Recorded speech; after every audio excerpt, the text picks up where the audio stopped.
What's good, easy fam? Welcome back to the channel. Welcome back to another video on ASCP vlogs. If you're just clicking in for the first time, you're highly welcome to my channel.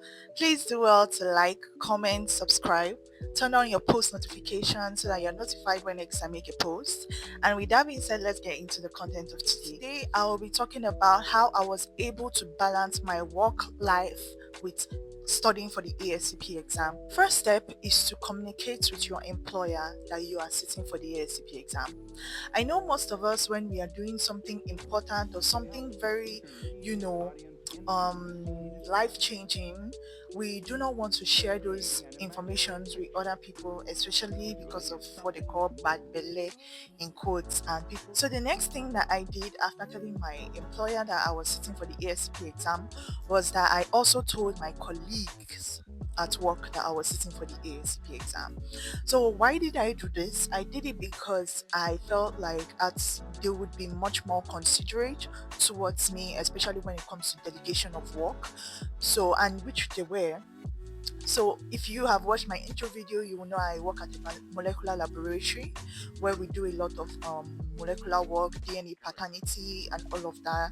And it can get really stressful sometimes. Sometimes you can have like 20 samples, 50 samples, and then you have to run those samples and also create a report for it. It can get really, really stressful. With me telling my co-workers that I was taking on the ASCP exam and everything, we now split it in that I was the one running the test and my colleague, he was the one preparing the reports.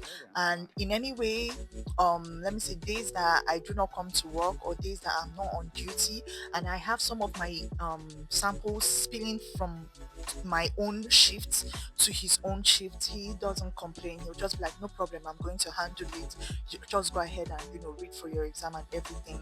I would want to use this video to give a huge shout out to scientist Amos. I hope you watched this video. Thank you very, very much for your assistance during my ASCP exam. I will never, ever, ever forget it. Thank you very much.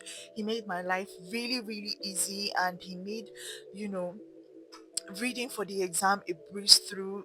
He wouldn't know what he did, but just relieving me from preparing those reports actually saved me a whole lot of stress. I created a schedule for work, a schedule for like my hobbies, and then a schedule for studies based on when I'm at work. The things I set as priority immediately I get to work, and then when I get back home, when I eat, when I relax for a bit, when I start reading, and then when I go to bed, and then when I wake up in the morning to have like a few glance throughs and all of that.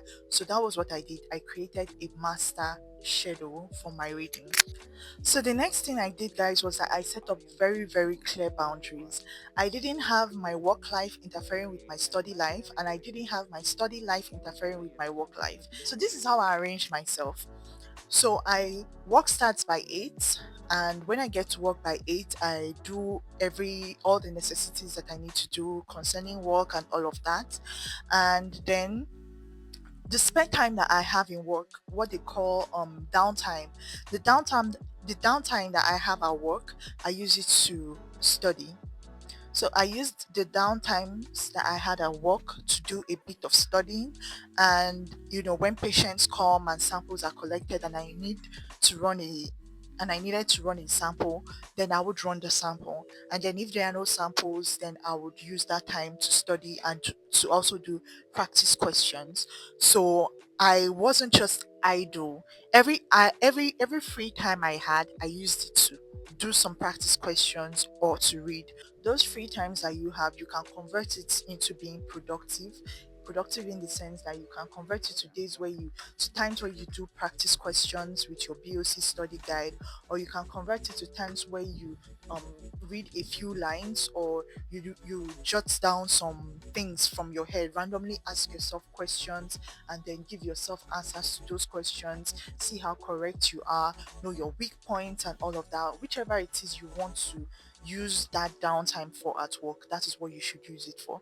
So what I used my own downtime at work for was that I used it to read As I said and have always said, I studied 10 pages a day. So I used it to reduce the number of pages that I had to read when I got home. So at work, what I did was that at work, I tried to study 5 pages. So you have to eliminate all form of distractions. When I was writing this exam, I can't remember ever watching a movie. But that's me, and I'm giving my own story. I can't remember watching a movie. I never, like, at some point after writing the exam, even till now, I find it hard to just stay and watch movies upon movies upon movies.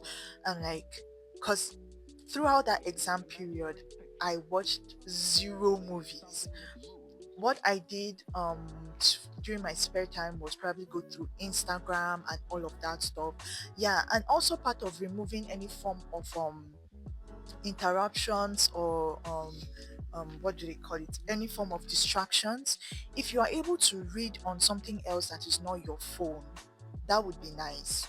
If you are able to read on something else, a gadget that is not your phone, maybe you are able to transfer all your books and your study materials and everything to a laptop, that would be nice. And it will help you a lot in focusing, because when you are with your phone, you can easily go to WhatsApp or receive a WhatsApp message, or you can go to Instagram, to TikTok, and all of that.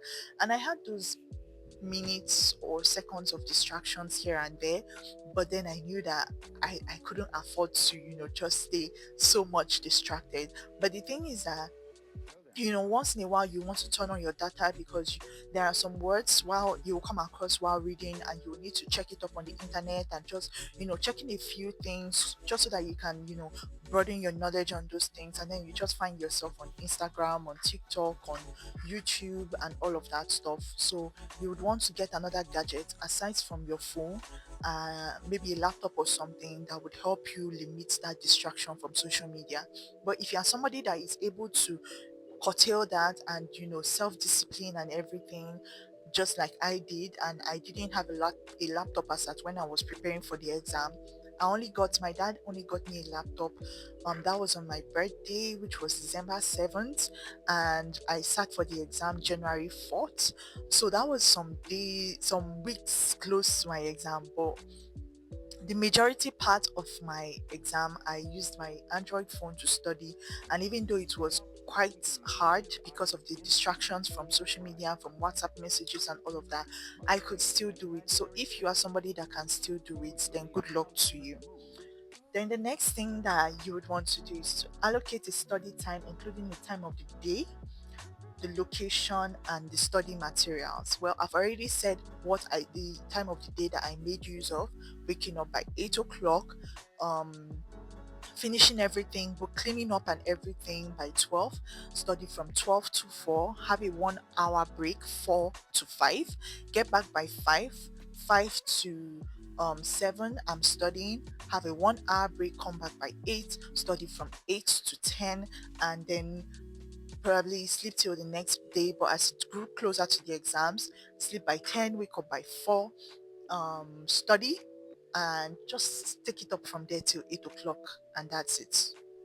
So, and then another thing that I made use of, guys, is that I didn't stay in my room to read. I noticed that when I stayed in my room to read, I started, feeling sleepy. I felt sleepy most of the times. Sometimes I just take short naps, and those short naps end into, oh, let me stretch 1 hour, let me add 2 more hours, 3 more hours. And when I noticed that, I was like, the devil wants to use me to play. So the next thing I did, guys, was that I carried myself to the hottest room in the house. That room only has one window. The room only has one window. So I carried myself to the hottest room in the house. It's our study, actually, but it's like a mini storage room. But it's a study where we keep old books that we are no longer using. But that is where I went to. And in that room, you have no table, no chair. It's just a plain room. All I did was that I took a mattress, I placed the mattress on the wall, supported my back because of posture and all of that. And I stayed in that room to read. I remember the countless times my parents entered inside that room and they were like, "Is this place not too hot for you? Open the window." I was like, "Leave it like that. Leave this room." You see, this room is like this. This room is motivating me to read. Do you understand? Because if you stay in your comfort zone, you might not be so motivated to read. But the discomfort of that room was my motivation to read. And every time I enter that room till today, I look at that spot that I always sit down and read, and I'm like, one thing is true: time. Just give everything time, and time changes a whole lot of things. And in the space of me reading there, and some days I just felt so tired and exhausted, days that I felt like I was reading but I wasn't remembering things, and different emotions that just came up while preparing for this exam. But I would say that finding a different place aside from your room and your comfort zone to read would help you greatly in your concentration, because it helped me, and I would recommend it to anybody. Find the most uncomfortable place in your house and make it your comfort zone and your concentration zone. So good luck with that. The next thing is to break study sessions into manageable chunks and focus on one topic at a time. Do not try and focus on several topics at a time. Take it bit by bit, poco a poco. Don't try and rush things. Don't fly from protein into carbohydrates. Finish protein, like I always say. Finish protein. Use the BOC study guide to brush up on protein. Make sure you understand protein, and do not jump into the next one if you do not understand protein. So take your time, go through protein, finish protein, um jot bullet points out of it, go through your study guide 5, 6, and 7, and then move to carbohydrates. So you can use a study strategy such as jotting, creating content maps, and then using flashcards. So flashcards are like using sticky notes to remember very, very important points. When it comes to, okay, let me just give an example of an important point. And I don't know if you have gotten to this point, but if you have gotten to this point, then let me throw this question to you. What organism or what bacteria grows greatly at 42 degrees Celsius? And then if you know that answer, let me know down in the comment section. So with that, you would now, that's a very important question, and you can make a flashcard for that bacteria, that certain bacteria that grows at 42 degrees Celsius. And when I mean concept maps, I mean things like, if you go through when I talked about ASCP study essentials, you will know I said something about bottom line textbook being very dramatic because they have a lot of imaging that helps you picture things in your head.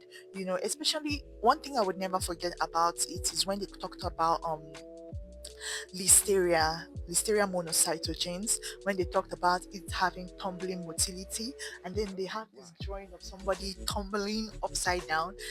That's a concept map. It's kind of dramatic. It's an art that makes you remember something.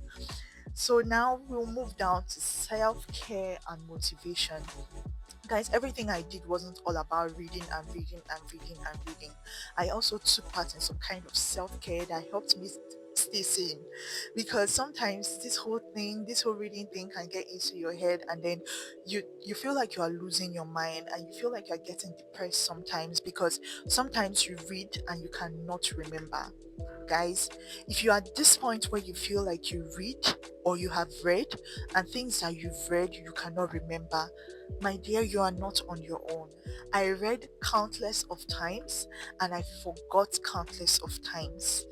So no matter what, the thing is that you've read it. But trust me, the moment you see it in the exam hall, take it from somebody that forgets things easily. Take it from me.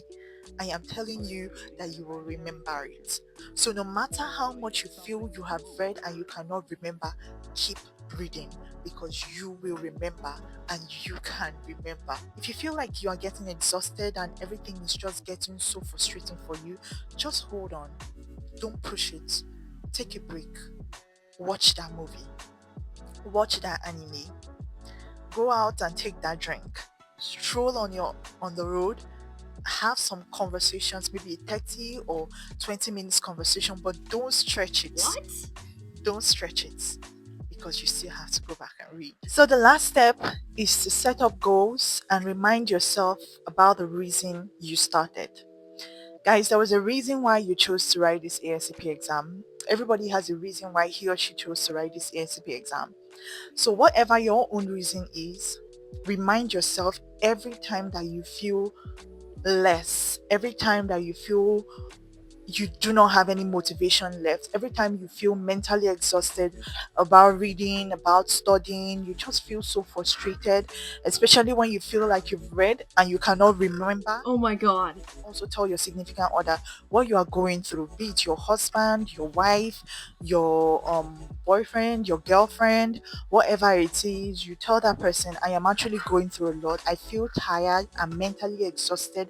At this point, I don't even know why I even started. It is okay for you to voice out all these things, to feel frustrated, so that people actually know what you are going through and then they know how to help you, and then you're able to seek the help that you need. But no matter what, you have to pack up yourself and pick up yourself and remain. That's your biggest motivation. No matter how much other people motivate you, you are your biggest motivation. I know it isn't easy, but I believe in you. And most of all, I really hope and I do believe that you should believe in yourself. And with that being said, we've come to the end of this video. Please do well to like, comment, subscribe, turn on your post notifications so that you're notified when next I drop another banger. I would see you in my next video. I love y'all.